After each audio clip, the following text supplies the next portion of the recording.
अस्सलाम वालेकुम स्टूडेंट्स। आज मैं आपके साथ कोलेस्ट्रॉल की डिफरेंट फेट्स को डिस्कस करूंगी और मेजर जो हमारा कंटेंट है वो है कोलेस्ट्रॉल की डिग्रेडेशन। कोलेस्ट्रॉल जो है वो लिवर में सिंथेसाइज होता है और इसकी क्या फेट्स होती हैं, या तो ये लिवर के अंदर इसकी सेल मेम्ब्रेन का पार्ट बन जाता है, ठीक है, या फिर ये एक एंजाइम होता है हमारे पास एक है, ठीक है, एसाइल कोलेस्ट्रॉल एसाइल ट्रांसफरेज की प्रेजेंस में ये कोलेस्ट्रॉल ईस्टर में कन्वर्ट हो जाता है और कोलेस्ट्रॉल ईस्टर फिर B100 जो होता है एपोलाइपोप्रोटीन उसके साथ लोड होकर किस में कन्वर्ट हो जाता है, VLDL में, और फिर इसका डिफरेंट जो है वो पूरा मेटाबॉलिज्म चलता है। तो इस तरह हम कोलेस्ट्रॉल कह सकते हैं कि इसका भी पार्ट होता है, लाइपोप्रोटीन का पार्ट भी बन जाता है, या फिर कुछ कोलेस्ट्रॉल जो है वो कन्वर्ट होता है बाइल सॉल्ट्स में और बाइल एसिड्स में। ये बाइल सॉल्ट्स जाते हैं किसके अंदर, बाइल के अंदर, बाइल का कंपोनेंट बनते हैं और बाइल जो है फिर कहाँ जाती है, लिवर से जाती है ड्यूडेनम में, और ड्यूडेनम से फिर बाइल बॉडी से एक्सक्रीट हो जाती है अलॉन्ग विथ फेसेस, ठीक है, लेकिन सारी एक्सक्रीट नहीं होती, 95% रीअब्जॉर्प्शन भी होती है यहाँ पे बाइल सॉल्ट्स की। सो बाइल सॉल्ट्स जो हैं, अगर हम कहें कि कोलेस्ट्रॉल को बॉडी से किस तरह निकाला जा सकता है, एक्सक्रीट किया जा सकता है, तो ये मेजर पाथवे है कि कोलेस्ट्रॉल बाइल सॉल्ट या बाइल एसिड्स में कन्वर्ट हो जाता है एक मेजर एंजाइम 7 अल्फा हाइड्रोक्सीलेज की प्रेजेंस में। मैं भी आगे आपके साथ यही डिस्कस करने वाली हूँ। और फिर ये बाइल एसिड और बाइल सॉल्ट्स किसका पार्ट होते हैं, बाइल का, और बाइल बॉडी में से एक्सक्रीट होती है और कोलेस्ट्रॉल फिर इस रूट से बॉडी में से निकल जाता है अलॉन्ग विथ फीसेस। और बॉडी के अंदर कोलेस्ट्रॉल स्टीरॉयड हार्मोन का प्रिकर्सर भी है। इसे एंडोक्राइनोलॉजी में हमने पढ़ा हुआ है कि कोलेस्ट्रॉल जो है वो स्टीरॉयड हार्मोन बनाता है, तीनों तरह के एड्रीनोकॉर्टिक भी बनाता है, मिनरेलो या ग्लूकोकॉर्टिकॉइड्स भी बनाता है। उसके अलावा जो सेक्स हार्मोन्स हैं, एंड्रोजेंस, वो भी कोलेस्ट्रॉल से ही बनते हैं। एंड इसके अलावा कोलेस्ट्रॉल जो है वो विटामिन डी का प्रिकर्सर भी है। तो यहाँ से पता चलता है कि कोलेस्ट्रॉल से भी बॉडी में बहुत सारी चीज़ें बनती हैं, लेकिन कोलेस्ट्रॉल की जो बॉडी से एक्सक्रीशन है वो इस रूट के थ्रू होती है। सबसे पहले हमें पता होना चाहिए कि बाइल क्या है। बाइल बच्चों एक वाइटरी मिक्सचर होता है जिसके अंदर दोनों तरह के कंपोनेंट्स होते हैं, ऑर्गेनिक कंपोनेंट्स भी होते हैं, इनऑर्गेनिक कंपोनेंट्स भी होते हैं। इनऑर्गेनिक कंपोनेंट के मेजर दो चीज़ें हैं, एक फॉस्फेटिडल कोलिन जिसे हम लेसिथिन भी बोलते हैं, और दूसरा हमारे पास बाइल सॉल्ट्स, दूसरा हमारे पास क्या है, बाइल सॉल्ट्स हैं। और वो बाइल सॉल्ट कहाँ से आते हैं, वो कोलेस्ट्रॉल से बनते हैं। किस तरह बनते हैं, बाइल सॉल्ट्स की फॉर्मेशन देखेंगे कि बाइल सॉल्ट्स हमारे पास किस तरह से बनते हैं। हमने कहा कोलेस्ट्रॉल से बनते हैं और कोलेस्ट्रॉल के पास ना स्टीरॉयड न्यूक्लियस होता है। अगर आपको याद हो कि जो हमारे पास स्टीरॉयड न्यूक्लियस हम देखते थे तो उसमें 27 कार्बन होती थी, ठीक है, जबकि बाइल सॉल्ट में जब ये कोलेस्ट्रॉल डीग्रेड होगा और बाइल सॉल्ट में कन्वर्ट होगा ना, तो मेजर डिफरेंसेस क्या आएंगे कि इसके पास 24 कार्बन रह जाएंगे, यानी 3 टर्मिनल कार्बन रिमूव कर दिए जाएंगे। 3 पोजिशन के ऊपर या 2 पोजिशन के ऊपर हाइड्रोक्सिल ग्रुप ऐड होता है। सो हाइड्रोक्सिलेशन होती है 3 या 2 पोजीशंस पे। एक ये डिफरेंस आता है, स्टीरॉयल रिंग के ऊपर मल्टी स्टेप्स होते हैं, ठीक है। पहला स्टेप ये होता है हमारे पास कि हाइड्रोक्सिलेशन होती है डिफरेंट पोजीशंस पे, ठीक है।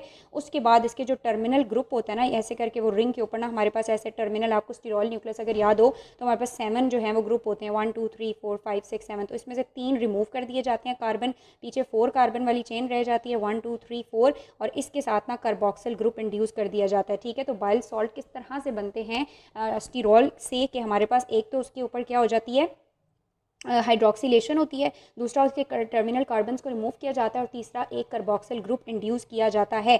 इस कार्बोक्सिल ग्रुप की ना pKa वैल्यू होती है, ठीक है, 6 तकरीबन। उस पे ऊपर ये कर रहा होता है ड्यूडेनम के इनिशियल पोर्शंस में ये जो होता है ये प्रोटोनेटेड हो जाता है, ठीक है, जब ड्यूडेनम में ये बाइल सॉल्ट जाएगा, और जो फिर उसके टर्मिनल पोर्शंस हैं उनमें डी प्रोटोनेटेड हो जाएगा।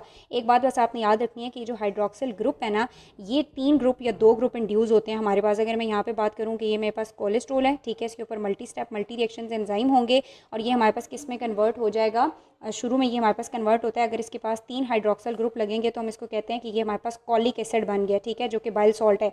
और अगर 2 हाइड्रोक्सिल ग्रुप ऐड होंगे तो फिर हम इसको बोलते हैं डी ऑक्सी कीनो डीऑक्सी, ठीक है, कीनो डीऑक्सी कॉलिक एसिड, ठीक है। इन दोनों में फ़र्क ये होता है कि इसको हम डायोल बोलते हैं क्योंकि इसमें 2 हाइड्रोक्सिल्स होते हैं, और इसको हम ट्रायोल बोलते हैं, इसमें 3 कार्बोक्सिल होते हैं। इस रिएक्शन का कि जिसमें हमारे पास कोलेस्ट्रॉल से ये बाइल सॉल्ट्स बन रहे हैं, इसका जो लिमिटिंग स्टेप होता है ना, वो होता है हाइड्रोक्सिल की एडिशन, हाइड्रोक्सिल ग्रुप की एडिशन एट पोजीशन 7। पोजीशन 7 पे जो हाइड्रोक्सिल ग्रुप ऐड होना है ना, वो हमारे पास रेट लिमिटिंग स्टेप है 7 अल्फा हाइड्रोक्सीलेज की प्रेजेंस में। अब आप यहाँ डायग्राम में देखेंगे कि हमारे पास ये कोलेस्ट्रॉल रिंग होती है, ठीक है। नॉर्मली हमारे पास जो कोलेस्ट्रॉल होता है ना, ये होता है हमारे पास कोलेस्ट्रॉल, जो हमने कोलेस्ट्रॉल में सिंथेसिस में सिंथेसाइज भी हुआ था, इसमें एक डबल बॉन्ड भी होता है और हाइड्रोक्सिल ग्रुप एक ही होता है। और ये जो टर्मिनल चेन होती है ना, इसमें 7 कार्बन कंपाउंड होते हैं और कोई भी यहाँ पे कार्बोक्सिल ग्रुप नहीं है। लेकिन जब इस कोलेस्ट्रॉल से हमारे पास क्या सिंथेसाइज हो रहा है, कोलेस्ट्रॉल सिंथेसाइज हो रहे हैं, तो एक तो हमारे पास ये 3 हाइड्रोक्सिल ग्रुप इंड्यूस हुए हैं। पोजीशन 7 पे जो इसकी इंडक्शन है ना, वो हमारे पास रेट लिमिटिंग स्टेप है। उसके अलावा जो डबल बॉन्ड था उसको भी रिड्यूस कर दिया गया, टर्मिनल चेन को शॉर्टन किया गया और कार्बोक्सिल ग्रुप ऐड कर दिया गया। और ये जो कार्बोक्सिल ग्रुप है ये हमारे हमारे पास इसकी pK वैल्यू होती है जो बड़ी इंपॉर्टेंट है, pH के साथ वेरी करती है, ठीक है। अब अगर 3 हाइड्रोक्सिल ग्रुप हैं तो इसको कॉलिक एसिड कह रहे हैं, और अगर 2 हैं तो इसको हम कीनो डीऑक्सीकॉलिक एसिड या डायोल कह रहे हैं। तो ये चीज़ मैं आपको बता रही हूँ कि 7 अल्फा हाइड्रोक्सीलेज की प्रेजेंस में जो स्टेप हो रहा है ये हमारे पास रेट लिमिटिंग स्टेप है, ठीक है। 7 अल्फा हाइड्रोक्सीलेज की प्रेजेंस में 7 ग्रुप के ऊपर हाइड्रोक्सिल ऐड हो रहा है, और हाइड्रोक्सीलेशन होने के बाद या तो ये कॉलिक एसिड यानी एक और हाइड्रोक्सीलेशन होगी उसमें कन्वर्ट हो जाएगा, या इतनी ही रहेगी और ये डायोल रहेगा, ठीक है। और एक और इंपॉर्टेंट चीज़ इन्होंने बताई हुई है कि हमारे पास देखो ये वाला बच्चों जो ग्रुप है ना, हमारे पास अगर इसको हम देखें तो हमारे पास अल्फा ओरिएंटेशन भी है और मिथाइल ग्रुप की बीटा ओरिएंटेशन है, ठीक है। बिलो द रिंग प्रेजेंट है ये अल्फा ग्रुप्स, इनकी अल्फा ओरिएंटेशन है, और मिथाइल ग्रुप ऊपर है तो बीटा ओरिएंटेशन है। इस तरह इसके पास एक पोलर ग्रुप भी है, नॉन पोलर ग्रुप भी है। इसकी पोलर और नॉन पोलर नेचर, एम्फीफैटिक नेचर हमें बहुत ज़्यादा एम्यूल्सिफाइंग एजेंट के तौर पर इसे एक्ट करने में हेल्प करती है, और जो डाइटरी टैग्स वगैरह हैं उनकी प्रिपरेशन में हेल्प कर रही होती है, ठीक है। अब ये बाइल सॉल्ट्स तो हमारे पास बन गए। अब ये बाइल सॉल्ट्स कहाँ पर बनते हैं? लिवर के पास बनते हैं, और हमने कहा लिवर में ये बाइल का पार्ट बनते हैं और कहाँ जाते हैं? ड्यूडेनम के पास जाते हैं, ठीक है, यानी स्मॉल इंटेस्टाइन में जाते हैं। लेकिन इससे पहले कि स्मॉल इंटेस्टाइन में जाएं, यही लिवर के ऊपर इनके ऊपर कुछ मॉडिफिकेशन होती है, और उस मॉडिफिकेशन को हम बोलते हैं कॉन्जुगेशन। कॉन्जुगेशन में ना इस बाइल सॉल्ट के साथ जो है वो इस रिंग के साथ ग्रुप्स ऐड किए जाते हैं, या ग्लाइसिन का ग्रुप ऐड किया जाता है, या टोरीन ऐड किया जाता है, जो कि सिस्टीन मेटाबॉलिज्म के रेजिड्यू हैं। ग्लाइसिन या टोरीन इनके ऊपर ऐड कर दिया जाएगा। यहाँ पे देखो बच्चों हमारे पास ये देखो, ये हमारे पास वो सारी की सारा कॉलिक एसिड है जो सिंथेसाइज हुआ है, इसके साथ ग्लाइसिन ग्रुप ऐड कर दिया जाएगा। कार्बोक्सिल और ग्लाइसिन के अमाइनों के दरमियान ये बॉन्ड बनेगा, या फिर टोरीन ग्रुप ऐड कर दिया जाएगा। टोरीन और ग्लाइसिन ऐड करने से अगर आप देखो तो यहाँ पे नेगेटिव चार्ज आ जाता है, और वो फर्दर इसकी एम्फीफैटिक नेचर को इन्हेंस कर देता है। कॉन्जुगेशन की बात आपको बच्चों समझ आ गई कि कैसे हमारे पास ये कॉलिक एंड डी ऑक्सीकॉलिक एसिड्स बने हैं ना, इनको हम बोलते हैं प्राइमरी बाइल सॉल्ट्स, ठीक है। इन बाइल सॉल्ट्स के ऊपर हमने कहा कि कॉन्जुगेशन होगी ग्लाइसिन या टोरीन रेजिड्यू की वजह से। अब क्या होगा? अब इनकी कॉन्जुगेशन हो गई और ये चले जाएंगे इंटेस्टाइन की तरफ। यहाँ पे आप सिंपल सा देखें कि हमारे पास क्या होता है कि ये जो हमारे पास कॉलिक और डी ऑक्सीकॉलिक हैं, इनकी ग्लाइसिन या टोरीन रेजिड्यू की प्रेजेंस में क्या हुई है? कॉन्जुगेशन हुई है, और इनको हम बोलते हैं प्राइमरी बाइल सॉल्ट्स, ठीक है। अब इनकी जब कॉन्जुगेशन हो गई तो ये बाइल के साथ मिलकर कहाँ चले जाते हैं? इंटेस्टाइन में, ड्यूडेनम में। इंटेस्टाइन में, ड्यूडेनम के अंदर इनके ऊपर इंटेस्टाइनल बैक्टीरियाज एक्ट करते हैं और इनकी डी कॉन्जुगेशन करते हैं। जो ग्लाइकोकॉलिक एसिड्स थे और कीनो डीऑक्सीकॉलिक एसिड थे, इनकी डी कॉन्जुगेशन होती है, फिर डी हाइड्रोक्सीलेशन होती है, यानी जो हाइड्रोक्सिल ग्रुप होता है वो भी रिमूव कर लिया जाता है, और ये सेकेंडरी बाइल सॉल्ट्स में कन्वर्ट हो जाते हैं। इन सेकेंडरी बाइल सॉल्ट का ओनली 0.5 ग्राम पर डे जो है वो एक्सक्रीट होता है, बाकी सारे का सारा रीअब्जॉर्ब कर लिया जाता है। ये सेकेंडरी बाइल सॉल्ट जो है वो आइलियम रीअब्जॉर्ब कर लेगा, ठीक है। आइलियम से कहाँ चले जाएंगे? पोर्टल ब्लड में, ठीक है, और पोर्टल ब्लड से अगेन इनको लिवर ले लेगा, ठीक है। तो जब से लिवर ने ये बनाए थे और फिर स्टोर किए थे, फिर इनकी कॉन्जुगेशन हुई थी। कॉन्जुगेशन के बाद ये इंटेस्टाइन में आए, इंटेस्टाइन से ये कुछ रिमूव हो गए और कुछ पोर्टल में चले गए, और पोर्टल से अगेन लिवर में चले गए, तो इसको हम पोर्टल हेपेटिक सर्कुलेशन कहते हैं, ठीक है।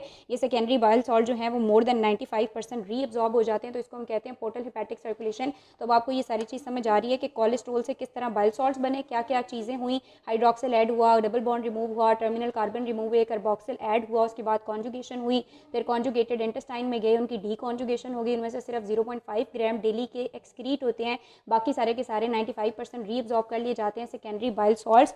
और इसकी एक बड़ी अच्छी इलस्ट्रेशन उन्होंने बुक में दिखाई हुई है बच्चों। यहाँ पे अगर आप गौर करें तो पहले आप यहाँ से सेकेंडरी को ना देखें, कोलेस्ट्रॉल से जब डायरेक्ट हमारे पास बन रहे थे तो वो प्राइमरी बाइल सॉल्ट थे, ठीक है। वो प्राइमरी बाइल सॉल्ट्स की क्या हो रही थी? कॉन्जुगेशन हो रही थी, और वो बाइल डक्ट के थ्रू कहाँ जा रहे थे? वो हमारे पास सिर्फ प्राइमरी पे फोकस करें, इंटेस्टाइन में। इंटेस्टाइन में इनके जो ग्लाइसिन एंड टोरीन रेजिड्यू है उसको रिमूव कर लिया जाता है, और ये प्राइमरी बाइल सॉल्ट किस में कन्वर्ट हो जाते हैं? सेकेंडरी में। सेकेंडरी में से सिर्फ 0.5% जो है 0.5 ग्राम डेली के, ये आते कितने हैं? 15 to 30 ग्राम, लेकिन इनमें से एक्सक्रीट होते हैं ओनली 0.5 ग्राम, बाकी सारे रीअब्जॉर्ब कर लिए जाते हैं। ये जो रीअब्जॉर्ब हुए हैं ये सेकेंडरी बाइल सॉल्ट हैं, और अब नए यहाँ से प्राइमरी भी आ रहे हैं। सो प्राइमरी एंड सेकेंडरी का एक साइकिल इस तरह से चलता रहता है, ठीक है। अब एक चीज़ आपने याद रखनी है कि जो बाइल होता है ना, इसके पास जब बाइल सॉल्ट के अंदर कोलेस्ट्रॉल आता है तो बाइल के पास, हमने कहा बाइल का एक कंपोनेंट होता है फॉस्फेटिडल कोलिन। फॉस्फेटिडल कोलिन में बड़ी अच्छी एबिलिटी होती है कि वो इस कोलेस्ट्रॉल को अपने अंदर सॉलेबल कर लेता है, यानी इसका बड़ा अच्छा सोलेबलाइजर होता है, इसको अपने अंदर सॉलेबल कर लेता है। लेकिन अगर जब गाल स्टोन के अंदर ये बाइल सॉल्ट्स हमारे पास और बाइल स्टोर हो रहा है, और अगर पॉली फॉस्फेटिडल कोलिन कम है और ये सॉलेबल नहीं हो रहा उसमें, ठीक है, और प्रेसिपिटेट कर जाता है, गाल स्टोन बना लेता है, तो उसको हम बोलते हैं कॉलीइथीएसिस, ठीक है। तो ये एक टर्म है जिसमें गाल स्टोन्स बन जाते हैं, और क्यों बनते हैं मैंने आपको बता दिया। कोलेस्ट्रॉल सॉलेबल नहीं होता बाइल सॉल्ट में, तो इतनी आसान थी, तैरो हेपेटिक सर्कुलेशन थी और कोलेस्ट्रॉल की डिग्रेडेशन थी।